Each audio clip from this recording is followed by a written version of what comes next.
My name is Charlotte, and I'm 28. Last Christmas my brother Marcus told me I wasn't classy enough for his company's year-end party.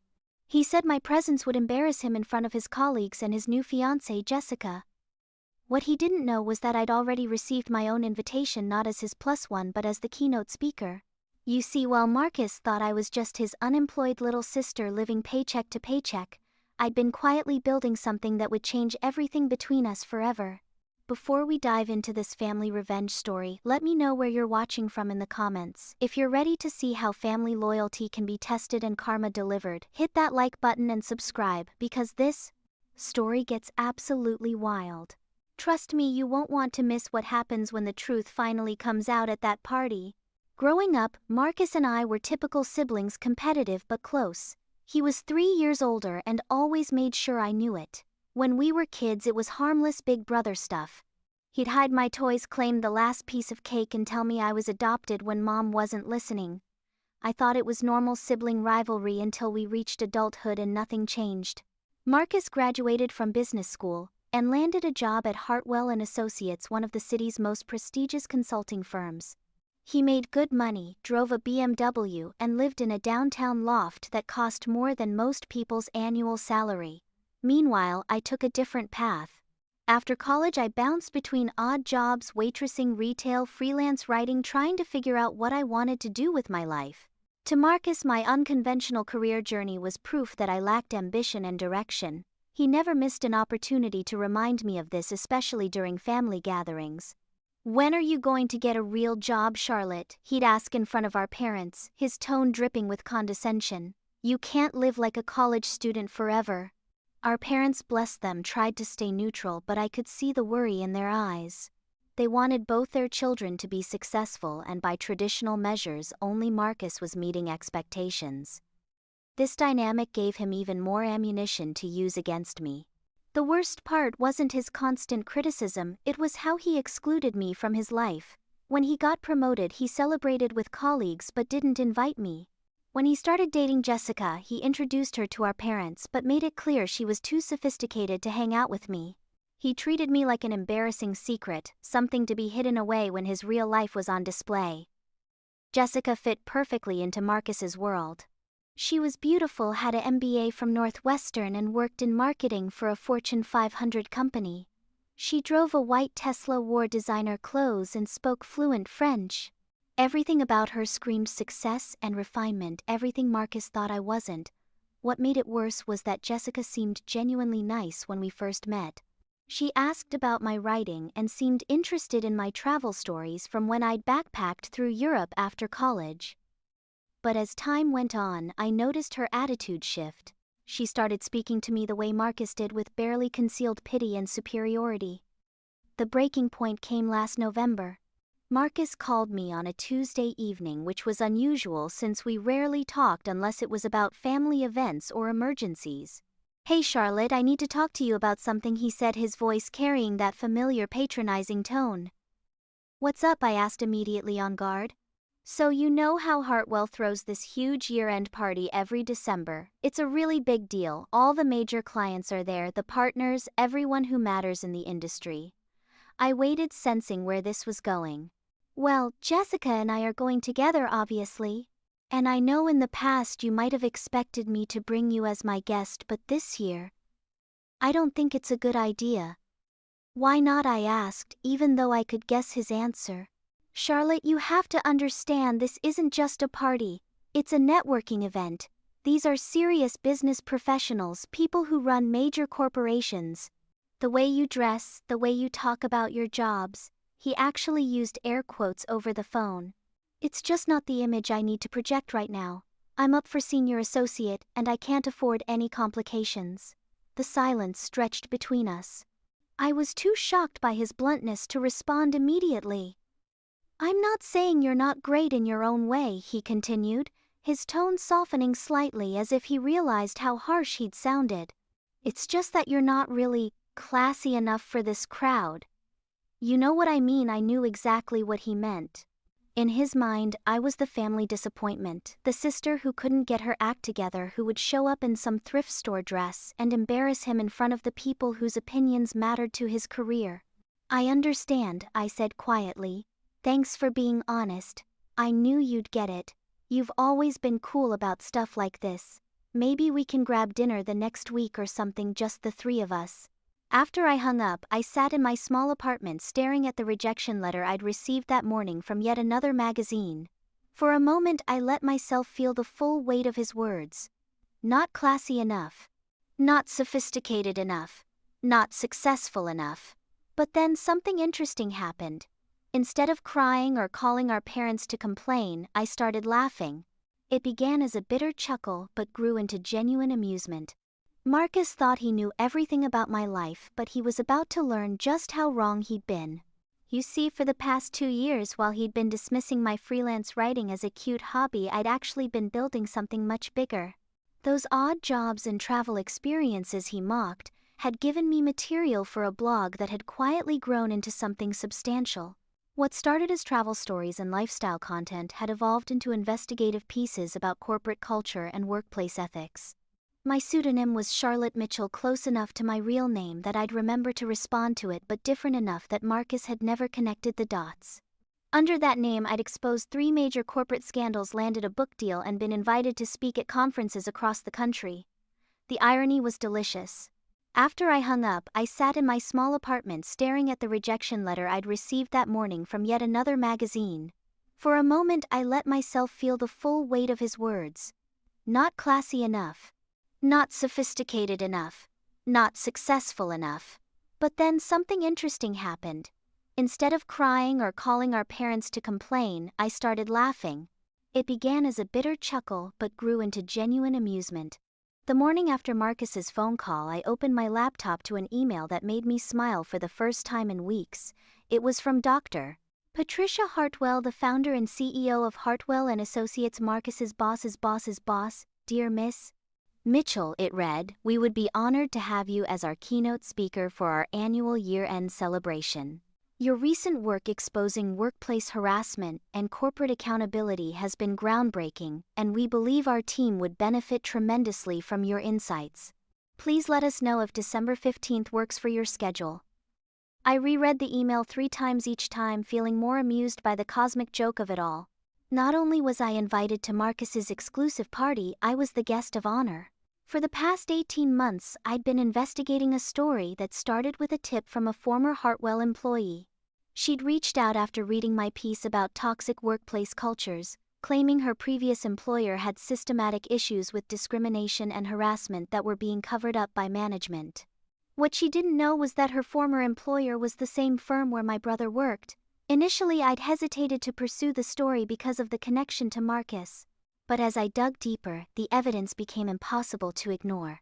Hartwell had a pattern of promoting men while sidelining equally qualified women, paying female employees significantly less than their male counterparts, and most damning of all, protecting senior executives who'd been accused of harassment. The deeper I investigated, the more I understood why the company culture appealed to Marcus.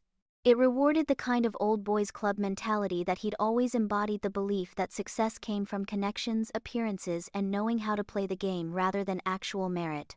What Marcus didn't know was that his own behavior had become part of my research.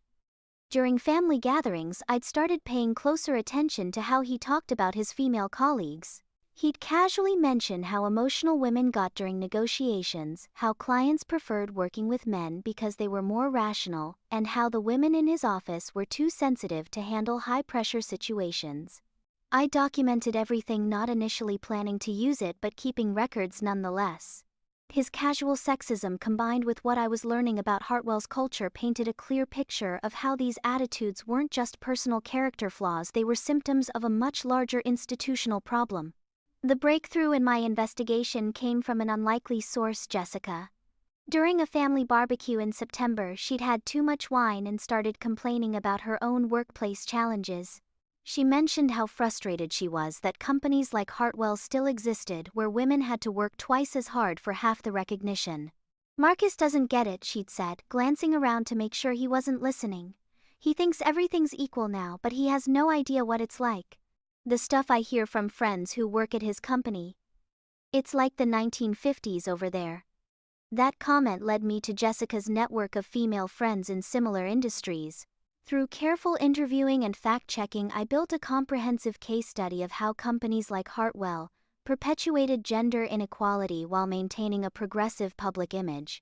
The story I eventually published, The Glass Ceiling's New Paint Job: How Modern Corporations Disguise Old Discrimination, went viral within days. It was picked up by major news outlets, sparked congressional hearings, and forced several companies to implement immediate policy changes. Hartwell, to their credit, responded better than most. Dr. Patricia Hartwell, who, despite sharing a name, was no relation to the company's original founders, had taken over as CEO 2 years earlier, with a mandate to modernize the firm. My article provided her with the external pressure and internal roadmap she needed to implement sweeping changes. She'd reached out to me personally after the article's publication, thanking me for bringing these issues to light and asking for my recommendations on how to rebuild the company culture. Our conversations had led to Hartwell becoming a case study in corporate transformation, and my follow-up articles had detailed their progress. The speaking invitation was the culmination of that relationship. Dr. Hartwell wanted me to address the entire company, partners, senior associates, clients, and staff about creating inclusive workplace cultures and the business benefits of gender equality. As I crafted my response to her email, I couldn't help but think about Marcus's reaction when he realized who the mystery keynote speaker was. He'd always dismissed my writing as fluff pieces about coffee shops and hiking trails.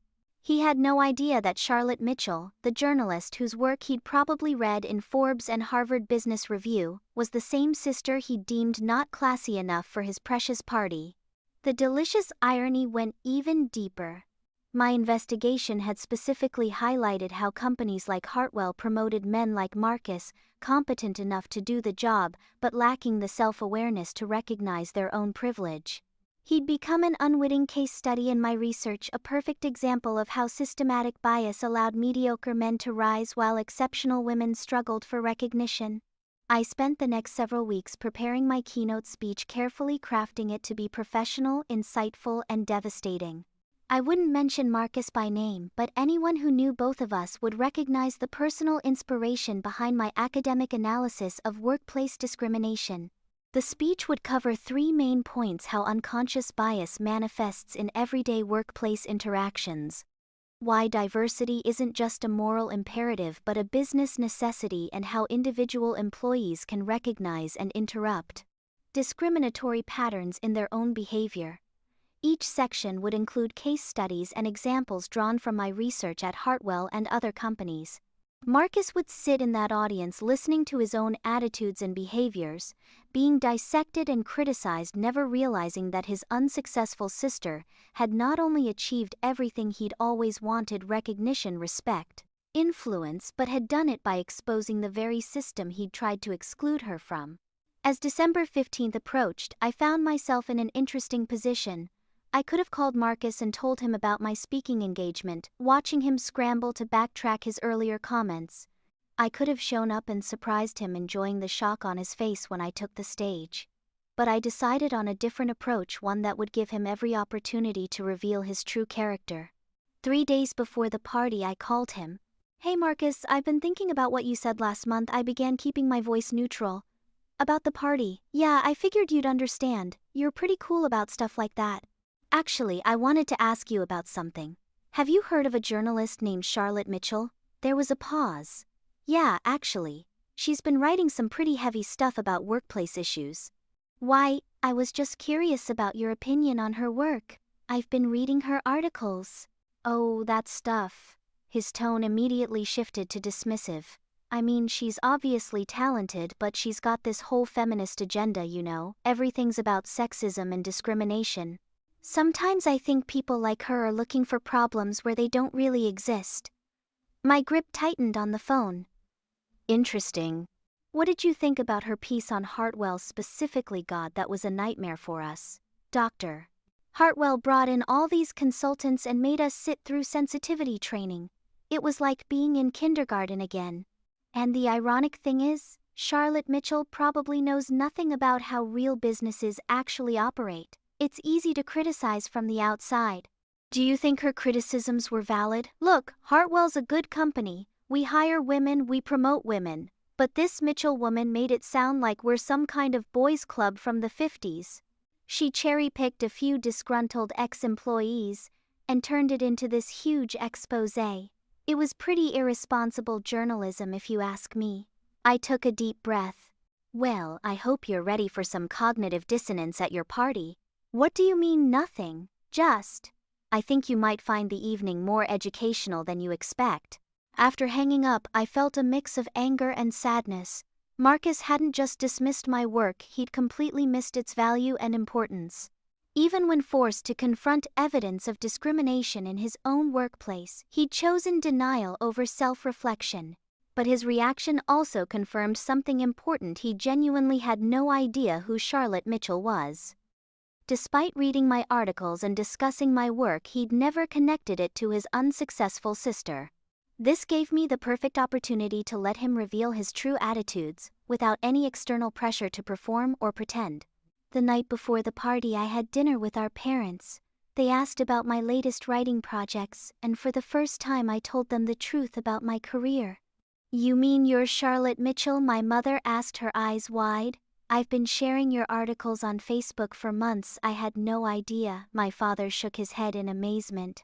Why didn't you tell us? We're so proud of you, honey. I wanted to keep my personal and professional lives separate, I explained. And honestly, I wasn't sure how Marcus would react if he knew his little sister was criticizing his industry. Speaking of Marcus, my mother said carefully, he mentioned you weren't coming to his company party. Actually, I am going, just not as his guest. I explained the situation, watching my parents' expressions shift from confusion to understanding to something approaching righteous anger. You mean he told you that you weren't? What did he say? Classy enough. My father's voice was tight with disapproval. He was trying to protect his image, I said, surprised to find myself defending him slightly. He doesn't know what I've accomplished because I chose not to share it. That doesn't excuse his behavior, my mother said firmly. Family should support family regardless of perceived social status. That evening I spent extra time preparing for the next day. I chose my outfit carefully, a navy blue dress that was sophisticated without being flashy, paired with modest jewelry and professional heels. I wanted to look successful but not like I was trying too hard. My appearance needed to support my credibility without overshadowing my message. I also rehearsed my speech one final time, making sure I could deliver it smoothly even if I was nervous or distracted by Marcus's presence in the audience. The content was solid, well-researched, thoughtfully structured and professionally presented, but I knew the personal dynamics would add an extra layer of complexity to the evening. The morning of December 15th, I woke up with a strange sense of calm.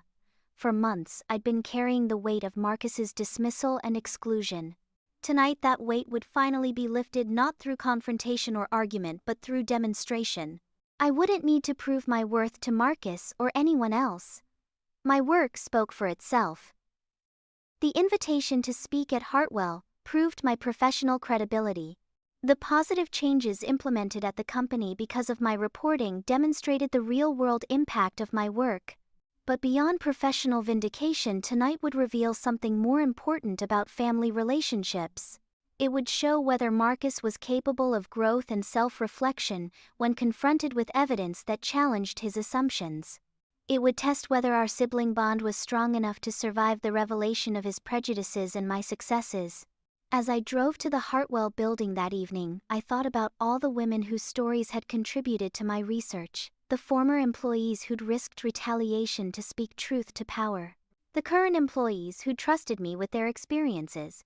The women in industries across the country who faced similar challenges every day. Tonight wasn't just about my relationship with Marcus. It was about using my platform to continue the conversation about equality and inclusion in professional settings. It was about proving that the voices of women, even those dismissed as not classy enough, deserved to be heard and respected. The valet took my car keys and I walked through the gleaming lobby of Hartwell & Associates, past the marble columns and expensive art, toward the elevator that would take me to the ballroom where my brother was waiting, completely unaware that his world was about to change. I can feel the anticipation building, and I'm guessing you can too. Sometimes the most powerful moments come when we finally get to show people who we really are. If you're wondering how Marcus is going to react when he realizes the truth, make sure you're subscribed because the next part is where everything comes together. This family drama is about to reach its peak, and trust me, you won't want to miss Marcus's face when reality hits. I arrived at the Hartwell building 30 minutes before the event was scheduled to begin. Dr. Patricia Hartwell met me in the lobby, personally a woman in her early 60s with silver hair and sharp, intelligent eyes that immediately put me at ease. "Miss Mitchell, I can't thank you enough for agreeing to speak tonight," she said as we rode the elevator to the executive floor. "Your work has been instrumental in helping us identify and address systemic issues we didn't even realize we had." "I'm honored to be here," I replied honestly. "Corporate transformation is never easy, but Hartwell has shown real commitment to change." She led me to a private office where I could review my notes and prepare mentally for the presentation. Through the window, I could see guests beginning to arrive in the ballroom below. Men in expensive suits, women in cocktail dresses, everyone radiating the kind of polished professionalism that Marcus valued so highly. "I should mention, Dr. Hartwell said as she prepared to leave, we have about 200 attendees tonight, including all our senior staff, major clients, and their guests. It's quite possibly our largest year-end gathering ever." 20 minutes later, I made my way to the ballroom side entrance where I could observe the crowd without being seen. The room was elegantly decorated with winter florals and soft lighting, round tables scattered throughout a small stage at the front with professional audio-visual equipment. I spotted Marcus immediately. He was standing near the bar with Jessica, both of them looking exactly as polished and successful as I'd expected. Marcus wore a charcoal gray suit that probably cost more than my monthly rent, while Jessica was stunning in a black dress that hugged her figure perfectly. They were talking with a group of other couples, everyone laughing at what appeared to be a moderately amusing story. Watching them, I felt a complex mix of emotions. Part of me was proud that my brother had achieved his professional goals. He'd worked hard for his success, and despite our differences, I wanted him to be happy. But another part of me was frustrated by his narrow definition of achievement and his inability to see value in paths different from his own. As I observed the crowd, I noticed several women I'd interviewed during my investigation. Sarah Chen, a senior analyst, who'd shared stories about being passed over for promotions despite consistently outperforming her male colleagues. Maria Santos, an associate who'd confided about subtle harassment from a partner who'd since been asked to resign. Jennifer Walsh, a project manager who'd nearly quit after being told she was too aggressive for displaying the same leadership qualities that were praised in men. These women had trusted me with their experiences, and their courage had made tonight possible. Seeing them in this environment, networking and engaging professionally, reminded me why this work mattered. They deserved workplaces where their contributions were valued equally, where their voices were heard, where they could advance based on merit rather than gender. Dr. Hartwell approached the podium as dinner service concluded. "Ladies and gentlemen, thank you all for joining us for Hartwell & Associates' annual year-end celebration. This has been a year of tremendous growth and positive change for our organization." I watched Marcus from my position near the side door. He was paying polite attention but didn't seem particularly interested in the opening remarks. Jessica was checking her phone discreetly under the table. "This evening we're honored to host a very special guest," Dr. Hartwell continued. "Over the past year, our company has undergone significant transformation in our policies and culture, largely inspired by the work of an exceptional journalist whose investigation challenged us to examine our practices more closely." Marcus looked up with mild interest, probably wondering what kind of corporate consultant they'd hired to lecture them about workplace sensitivity. Her reporting not only highlighted areas where we needed improvement but also provided a roadmap for meaningful change. Tonight she's here to share insights about building inclusive workplace cultures and the business case for equality. Please join me in welcoming investigative journalist and author Charlotte Mitchell. The applause began as I walked toward the stage, and I could see the exact moment Marcus realized what was happening. His expression shifted from polite interest to confusion to complete shock as the pieces fell into place. Jessica's hand flew to her mouth, her eyes wide with surprise. I reached the podium and adjusted the microphone, taking a moment to scan the audience. "Thank you so much for that warm welcome. I have to admit, when Dr. Hartwell first invited me to speak tonight, I was both honored and nervous. You see, I have a very personal connection to Hartwell and Associates, one that some of you might find surprising. Marcus was staring at me with an expression I'd never seen before, a mixture of astonishment and something that might have been embarrassment or pride, I couldn't tell which. 6 months ago, I published an investigation into workplace discrimination that featured Hartwell prominently. What many people don't know is that my interest in corporate culture wasn't purely academic.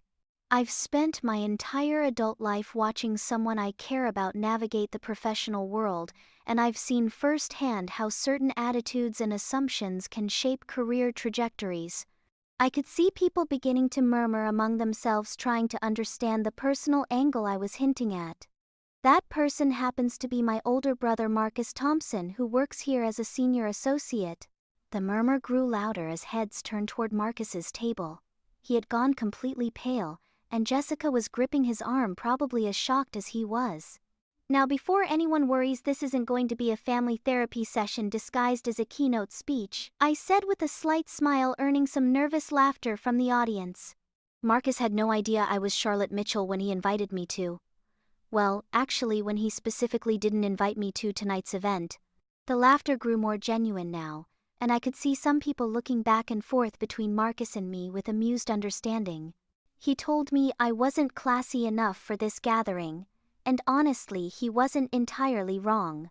I don't always dress like this, I don't drive a luxury car, and my career path has been anything but traditional. Hartwell first invited me to speak tonight. I was both honored and nervous. You see, I have a very personal connection to Hartwell and Associates, one that some of you might find surprising. Marcus was staring at me with an expression I'd never seen before, a mixture of astonishment and something that might have been embarrassment or pride, I couldn't tell which. 6 months ago, I published an investigation into workplace discrimination that featured Hartwell prominently. But what tonight represents is something much more important than class or social status. It's about recognizing that value and success come in many different forms. I paused, making eye contact with Marcus across the room. His expression had shifted again, and now he looked like he was trying to process not just surprise but shame.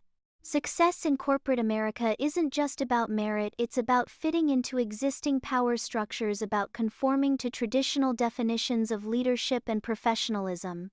And those definitions, whether we acknowledge it or not, often exclude people who don't look sound or present themselves in very specific ways. I could see Marcus shifting uncomfortably in his seat.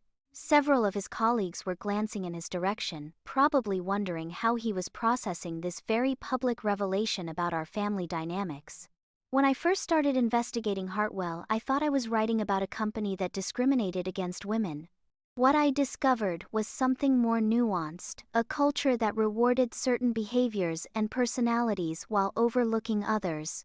A system where confidence was valued over competence, where networking mattered more than innovation, where the ability to fit in often trumped the ability to produce results. I advanced to the next slide, showing before and after statistics from Hartwell's transformation over the past year. But here's what's remarkable about Hartwell's story: when leadership committed to change, when they created space for different voices and perspectives, when they started measuring success differently, the company didn't just become more equitable, it became more profitable. Dr. Hartwell was nodding approvingly from her table at the front of the room. This was exactly the message she'd hoped I would deliver. Revenue increased by 18%. Client retention improved by 23%. Employee satisfaction scores reached all-time highs. And most importantly, innovation metrics, the development of new solutions and strategies, jumped by 31%. I paused to let those numbers sink in before continuing. These improvements didn't happen because women are inherently better employees than men. They happened because diversity of thought leads to better decision-making. When you include people with different backgrounds, different perspectives, different approaches to problem-solving, you get better results. I clicked to a slide titled "The Hidden Cost of Homogeneity," and noticed Marcus leaning forward, finally seeming engaged with the content rather than just shocked by the circumstances. Companies like Hartwell were leaving money on the table by adhering to outdated definitions of success. They were promoting people who looked and acted like existing leadership, while overlooking employees whose different approaches could have driven innovation and growth. Jessica was taking notes on her phone, which surprised me. I'd expected her to be focused on the family drama aspect of the situation, but she seemed genuinely interested in the business case I was presenting. Now, I want to be clear about something important. This isn't about vilifying anyone or assigning blame. Most discrimination in modern workplaces isn't conscious or malicious. It's the result of unconscious biases and inherited systems that we rarely stop to examine. I made deliberate eye contact with Marcus as I said this, offering him an olive branch of sorts. The people who benefit from these systems often don't realize they exist. They attribute their success entirely to their own hard work and talent, never recognizing the subtle advantages they've received along the way. Similarly, people who struggle within these systems often blame themselves, assuming their lack of advancement reflects personal shortcomings rather than systemic barriers. I could see several people nodding throughout the audience, and the energy in the room had shifted from curiosity about the family drama to genuine engagement with the ideas I was presenting. But here's the good news: once we recognize these patterns, we can change them. And the changes don't require massive overhauls or dramatic policy shifts. They start with small adjustments in how we evaluate talent, how we define leadership, and how we create opportunities for advancement. I spent the next 15 minutes walking through specific strategies Hartwell had implemented: structured interview processes to reduce bias, mentorship programs that paired senior leaders with junior employees from different backgrounds, and revised performance metrics that valued collaboration alongside individual achievement. The most interesting finding from my year of following up on these changes, I said as I approached my conclusion, is that the people who initially resisted them ended up benefiting the most. When you create a culture that values diverse perspectives and inclusive leadership, everyone's contributions become more visible and valued. I clicked to my final slide, which simply read, "Success Redefined." 6 months ago, I wasn't invited to this party because I didn't fit someone's definition of success. I didn't have the right job title, the right clothes, or the right social status. But what I've learned through this experience is that there are many different ways to create value, many different paths to achievement, and many different definitions of what it means to be successful. The applause began before I'd even finished my last sentence, growing into a sustained ovation that lasted nearly a full minute. As it died down, I smiled and added, "And I have to say, I clean up pretty well when the occasion demands it." The laughter and renewed applause felt warm and genuine.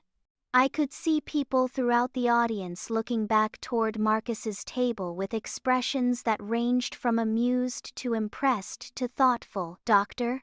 Hartwell joined me on stage for the closing remarks, thanking the audience and emphasizing Hartwell's commitment to continued progress.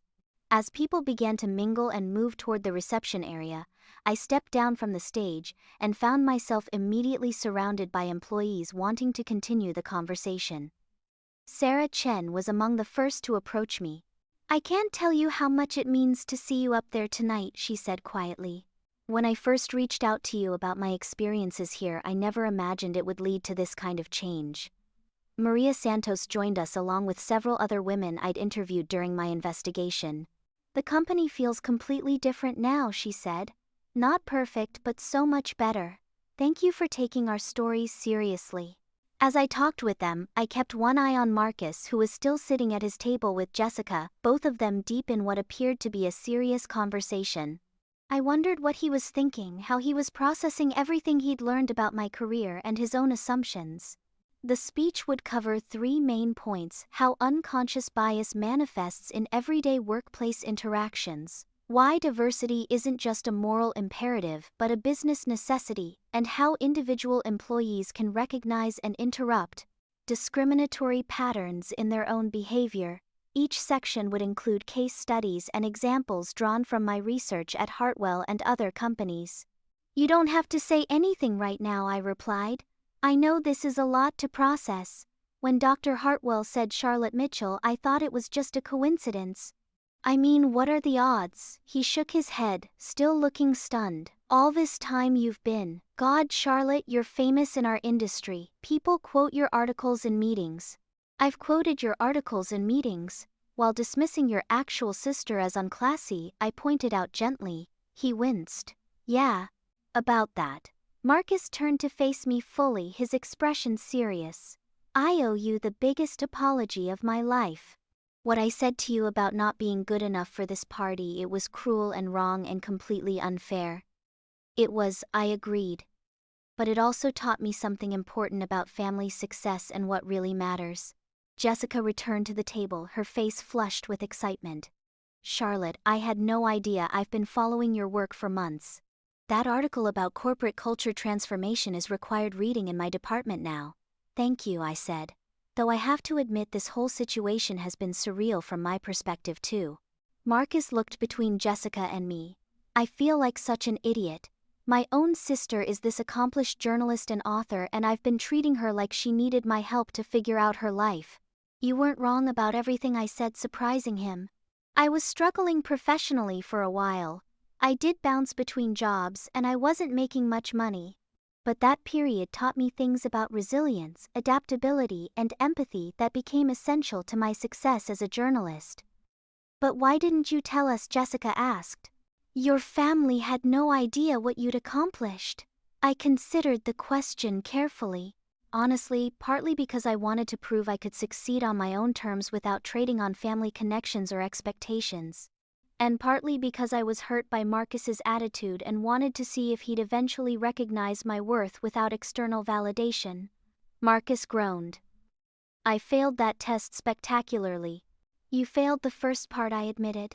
But you're here now listening and trying to understand. That counts for something. Dr. Hartwell approached our table, beaming. Miss Mitchell, that was absolutely brilliant. I've already had 3 clients ask about bringing you in to speak at their own organizations. I'd be honored to discuss that, I replied professionally before turning back to Marcus. See networking opportunities. He laughed, the first genuine smile I'd seen from him all evening. You're never going to let me live this down, are you? Probably not, I said cheerfully. But I'm also not going to hold it against you forever. People can change, Marcus. Your own company is proof of that. Jessica squeezed Marcus's hand. I think tonight has been a wake-up call for both of us. I'm embarrassed to admit that I made some of the same assumptions about your career choices. The important thing is that we recognize them now, I said. And that we do better going forward. As the evening wound down, Marcus and I found ourselves alone for a few minutes while Jessica said goodbye to her colleagues. I have to ask, he said quietly. Did you know I worked here when you started investigating Hartwell? I did, I admitted. But that's not why I chose to investigate the company. I had credible sources and compelling evidence of systemic problems. Your employment there was just an interesting coincidence. Did I ever say anything that ended up in your articles? I thought about his casual sexism at family gatherings, his dismissive comments about female colleagues. You inspired some of my analysis of how these attitudes manifest in everyday workplace interactions. But I never quoted you or identified you in any way. He nodded slowly. I've been thinking about some of the things I've said over the years, especially tonight during your speech. I don't like the person I sound like when I really examine my own words. Growth starts with self-awareness, I said, and it's never too late to change. Will you help me understand how to do better? I mean, if you're willing to maintain a relationship with your obviously flawed brother. I smiled and squeezed his arm. Marcus, we're family. That doesn't mean I'll enable bad behavior, but it also doesn't mean I'll give up on you. Besides, you're going to need someone to keep you humble now that you know your little sister is more successful than you are. Way more successful, he agreed ruefully. I looked up your book deal while you were talking to other people. I'm proud of you, Charlotte. I should have been proud of you all along. Thank you. That means a lot coming from you. As we prepared to leave, Jessica rejoined us with an unexpected proposal. Charlotte, I know this might be weird given everything that's happened tonight, but would you be interested in having dinner with Marcus and me next week? I'd love to learn more about your work, and I think Marcus could benefit from understanding how to be a better ally to women in the workplace. I'd like that, I said honestly. Though I reserve the right to give Marcus a hard time about the classy comment for at least 6 more months. Fair enough, Marcus said. I have to ask, he said quietly. Did you know I worked here when you started investigating Hartwell? I did, I admitted. But that's not why I chose to investigate the company. I had credible sources and compelling evidence of systemic problems. Your employment there was just an interesting coincidence. Did I ever say anything that ended up in your articles? I thought about his casual sexism at family gatherings, his dismissive comments about female colleagues. Actually, I said with a grin, I'll probably be too busy with my book tour. But thanks for the thought. Sometimes the sweetest revenge isn't about punishment, it's about proving people wrong while giving them the chance to grow. Have you ever had a moment when family underestimated you, or when success came from an unexpected direction? I'd love to hear your stories in the comments below. If this tale of family karma and workplace justice resonated with you, please hit that like button and subscribe for more stories about life's unexpected plot twists. Share this video with anyone who's ever been told they're not enough of something, because we all deserve to be seen for who we truly are. Thank you for joining me on this journey of discovery, vindication, and ultimately forgiveness. Life has a funny way of teaching us lessons through the people closest to us, and sometimes the most powerful growth comes from the most unexpected revelations. Until next time, remember that success looks different for everyone, and the people who truly matter will celebrate your victories, whatever form they take.